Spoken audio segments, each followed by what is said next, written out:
तर राम राम मंडळी. आज बऱ्याच दिवसानंतर क्रिकेट खेळण्याचा योग आला.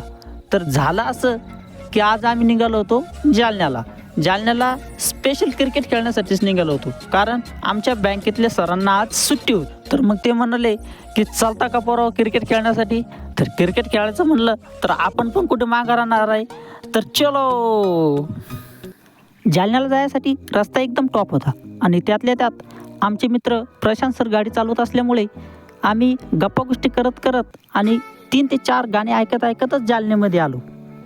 जालन्यामध्ये आल्याच्या नंतर आम्ही मोतीबाग तलावा शेजारील असलेल्या छत्रपती संभाजी महाराज उद्यानातून अंबड चौफुलीमध्ये चहा पिण्यासाठी थांबलो. आणि सकाळीच या कडाक्याच्या थंडीमध्ये चहा पिण्याची वेगळीच मजा होती. चहा पिल्याच्या नंतर हे तिघेजण टेस्ट मॅच इतक्या आवडीनं बघत होते की कोणाला एक शब्दसुद्धा बोलायला तयार नव्हते. एकदाचं ग्राउंडवरती आल्याच्या नंतर म्हणलं की चला सर येईपर्यंत थोडीफार बॉलिंग करून बघा. पण बऱ्याच दिवसानंतर क्रिकेट खेळत असल्यामुळे बॉलिंग तर काही जमेलच तयार नव्हती. या ग्राउंडवरती असं आहे की चौकी चक्की स्टेटलाच मारावं लागते, त्यामुळे आम्हाला काही फारसे एवढे खेळता नाही आलं. पण या ग्राउंडवरती खेळायला खूप मजा आली.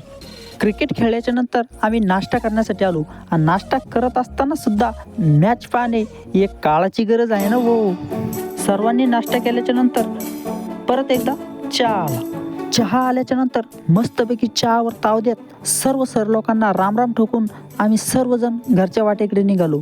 तर भेटूया मंडळी पुढच्या नवीन अशाच ब्लॉगवरती. तोपर्यंत धन्यवाद.